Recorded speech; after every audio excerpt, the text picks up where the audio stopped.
Pakistan super league का छठा addition अब सिर्फ 2 दिन के बाद जो है वो रीस्टार्ट होने जा रहा है और ये जो मैचेस हैं जो बाकी रह गए हैं वो अबू धाबी में खेले जाएंगे।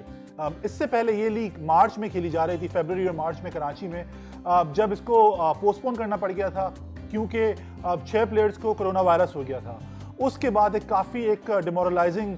एक फीलिंग थी पाकिस्तान में जो क्रिकेट के शायकीन हैं उनके अंदर भी और बोर्ड ऑफिशियल्स के अंदर भी। लेकिन उसके बाद एक काफ़ी एहसन तरीके से पाकिस्तान क्रिकेट बोर्ड ने फाइनली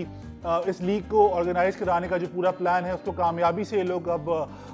इम्प्लीमेंट करने जा रहे हैं। फरवरी और मार्च में 34 में से 14 मैचेस पूरे हो गए थे और उस वक्त अगर हम एक टेबल पर नज़र डालें तो कराची किंग्स जो हैं वो टॉप ऑफ द टेबल थे, जो कि डिफेंडिंग चैंपियंस भी हैं इस टूर्नामेंट में।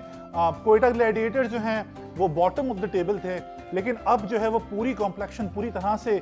बदल सकती है जो अब मैचेस दोबारा खेले जाएंगे, क्योंकि कंडीशंस कंप्लीटली डिफरेंट है जो पाकिस्तान में होती हैं। जैसा कि आपको पता है कि कराची में जब मैचेस हो रहे थे या लाहौर में जब होते हैं या इवन मुल्तान में जब होते हैं तो यहाँ पर काफ़ी बैटिंग फ्रेंडली कंडीशंस हैं, जबकि अगर यही मैचेस हमने जब देखा था पाकिस्तान जब यूएई में खेलता था, शारजा में खेलता था, अबू धाबी में खेलता था, दुबई में खेलता था, तो वहाँ पर हमारा जो बॉलिंग अटैक था वो ज़्यादातर डिपेंडेंट था स्पिनर्स के ऊपर। और इसी वजह से जब तक मैचेस अबू धाबी में होते रहे, लीग होती रही PSL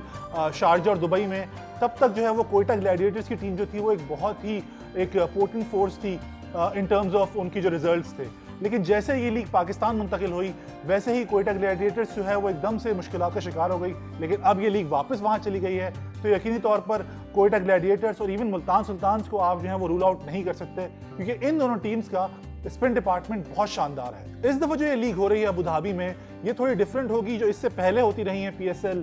UAE में, क्योंकि जब पहले होती थी ये लीग तो ये लीग होती थी फरवरी में और मार्च में, उस वक्त बहुत ही अच्छा मौसम होता है वहाँ पर। लेकिन इस वक्त जून जुलाई में UAE में बहुत शदीद गर्मी होती है। आज थोड़ा मैंने कहीं पढ़ा है कि वहाँ पर इस हफ्ते जो टेम्परेचर है वो 50 डिग्री सेल्सियस से भी ज़्यादा हो जाएगा। तो यकीनी तौर पर प्लेयर्स के लिए एक बहुत मुश्किल हालात होंगे मैचेस में खेलना, और इसीलिए शायद थोड़ी सी जो है वो कंडीशंस, प्लेइंग कंडीशंस जो हैं वो थोड़ी सी चेंज करी हैं PCB ने, जहाँ पर हर 7 या 6 ओवर्स के बाद जो है वो पानी का वक्फा होगा।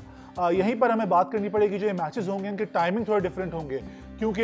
जो अगर एक मैच है जिस दिन वो रात में 9 बजे शुरू होगा, जैसे 2 मैचेस हैं उसमें पहला मैच जो है वो शाम में 6 बजे और दूसरा मैच रात में 11 बजे शुरू होगा। तो अगर आपको ये मैचेस देखने हैं तो यकीनी तौर पर आपको रात में 2, ढाई, 3 बजे तक जगना पड़ सकता है, जो कि शायद पाकिस्तान में जो व्यूअर्स होंगे उनके लिए शायद थोड़ा मुश्किल होगा। लेकिन अगर आप बाहर रहते हैं किसी मुल्क में तो आपके लिए टाइमिंग काफ़ी ज़बरदस्त साबित हो सकते हैं। अगर आप इस वक्त टूर्नामेंट फेवरेट्स की बात करें तो यकीनी तौर पर लाहौर कलंदर्स को आपको फेवरेट कहना पड़ेगा, क्योंकि उनका जो एक ओवरऑल टीम कॉम्पोजिशन है वो बहुत ही शानदार है। फर्स्ट लेग में जब कराची में मैचेस हो रहे थे तो लेग स्पिनर राशिद खान जो हैं वो सिर्फ 2 मैचेस खेल के वापस चले गए थे, क्योंकि उस वक्त अफगानिस्तान के मैचेस हो रहे थे। इस वक्त अफगानिस्तान के कोई मैचेस नहीं हो रहे और राशिद खान जो है वो पूरे टूर्नामेंट के लिए अवेलेबल हैं। उनका होना इस टीम के लिए एक बहुत ही फायदेमंद साबित होगा, क्योंकि उनके पास उनका जो फास्ट बॉलिंग अटैक है वो ऑलरेडी शायद टूर्नामेंट का बेस्ट बॉलिंग अटैक होगा in terms of fast bowling. तो अगर आप उसके साथ साथ राशिद खान को डाल दें तो अगली टीम जो है वो किस बॉलर को अटैक कर सकती है ये समझ नहीं आता। इसी के चलते कहीं ना कहीं पेशावर ज़ल्मी जो है वो थोड़ी सी वीक दिखाई दे रही है, क्योंकि उनका अगेन स्पिन डिपार्टमेंट बिल्कुल भी अच्छा नहीं था। और जब तक ये मैचेस कराची में हो रहे थे तो तब तक शायद कहीं ना कहीं उनको फ़ायदा था, लेकिन जैसे ये मैचेस अब स्पिन फ्रेंडली कंडीशंस में होंगे तो कहीं ना कहीं पेशावर ज़ल्मी के लिए मुश्किल हो सकती है। हालांकि उनकी बैटिंग जो है वो काफ़ी डेंजरस है, अगर आप उनकी ऑन पेपर देखें तो काफ़ी मुनासिब बैटिंग लाइनअप है। यही कहीं ना कहीं जो है वो हमको बात करनी पड़ेगी पाकिस्तान क्रिकेट बोर्ड की, जिन्होंने काफ़ी अहसन तरीके से काम किया इस पूरी केओस को समेटने में, क्योंकि जब ये लीग मार्च में मुलतवी हुई थी तो कहीं ना कहीं काफ़ी सारी उंगलियां उठ रही थी वसीम खान के ऊपर, एहसान मानी के ऊपर, जो एक पूरी हमारी जो एक पाकिस्तान क्रिकेट बोर्ड का जो स्ट्रक्चर है उसके ऊपर काफ़ी उंगलियां उठ रही थी। लेकिन उन्होंने फाइनली ये इंश्योर किया कि ये लीग जून में ही हो रही है और जून में अबू धाबी में हो रही है। यहीं पर हमें बात करनी पड़ेगी जो हमारे जो मीडिया के जो दोस्त हैं उनके बारे में, क्योंकि कहीं ना कहीं उन्होंने काफ़ी एक sort of negative role play किया इस पूरे एक जो अफेयर था उसको लेकर। उन्होंने एक खबरें लीक करी कि जी ये लीग जो है वो पोस्टपोन हो गई दोबारा से, जबकि ये लीग पोस्टपोन नहीं हुई थी। उन्होंने बार बार ये खबरें लीक करी कि जी ये लीग पोस्टपोन हो रही है, हो चुकी है या होने ही वाली है, जबकि ऐसा बिल्कुल नहीं हुआ था।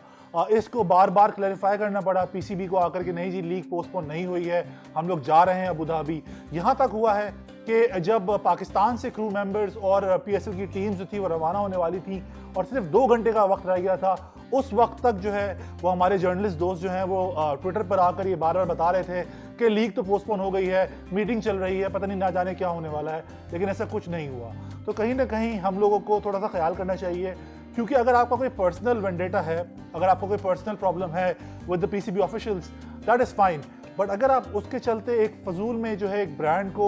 मुतासर करने की कोशिश कर रहे हैं for whatever reasons there are, तो उसके ऊपर कहीं ना कहीं आपको ज़रूर आईने में देखना चाहिए कहीं ना कहीं मुझसे क्या गलती हो रही है। जाते जाते हमें ज़रूर बात करनी चाहिए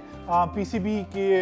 जो पूरा इंतज़ाम किया है इस लीग को लेकर, क्योंकि कहीं ना कहीं वो शायद इसको थोड़ा बेहतर हैंडल कर सकते थे।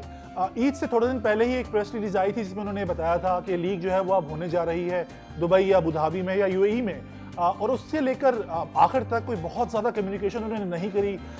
With the rest of the people who are actually covering this event. और ये कहीं ना कहीं एक बहुत बड़ा प्रॉब्लम था, क्योंकि उन्होंने जब कम्युनिकेशन नहीं करी तो इसकी वजह से एक बहुत बड़ा गैप आ गया, और इसी की वजह से बहुत ज़्यादा जो है वो रूमर सर्कुलेट करती रही कि क्या हमें अप्रूवल मिल गई है, नहीं मिली है, मिल रही है या मिलने वाली है। इसकी वजह से जो है वो बहुत ज़्यादा कन्फ्यूजन रही एंड तक। तो कहीं ना कहीं आई थिंक PCB के जो आला अहदेदार है, इसमें वसीम खान साहब आते हैं, समी साहब आते हैं जो कि पाकिस्तान क्रिकेट बोर्ड के जो हैं वो मीडिया के हेड हैं, उसके अलावा एहसान मानी साहब आते हैं। कहीं ना कहीं इनको चाहिए था कि ये लोग अपने ट्विटर हैंडल से या फिर किसी और तरीके से कम्युनिकेट करते विद द मीडिया पर्सनल, ताकि उनको बताते कि ज़रूर कि कहीं ना कहीं क्या बात हो रही है। ऐसा नहीं हो सकता कि इतने दिन तक कन्फ्यूजन चलती रहे और लोग वेट करते रहें। इसी तरह से PCB ने अनाउंस किया था कि जून की 29 को जो है, सॉरी मई 29 को जो है कहीं ना कहीं ये लोग अनाउंस करेंगे स्केड्यूल पाकिस्तान सुपर लीग का, लेकिन वो अनाउंस हुआ है 2 जून को जाके, 4 दिन का ब्रेक आया। तो कहीं ना कहीं यहाँ पर उनसे गलती हुई है। और आगे जाते हुए क्योंकि ये कोरोना वायरस सिचुएशन जो है ये इतनी जल्दी सॉल्व नहीं होने वाली, तो कहीं ना कहीं इनको ये कोशिश करनी पड़ेगी कि आगे जो होने वाले इवेंट्स हैं उसमें एक बेहतर कम्युनिकेशन मॉडल हो विद द मीडिया, ताकि जो ये रूमर्स हैं ये सर्कुलेट होना बंद हो।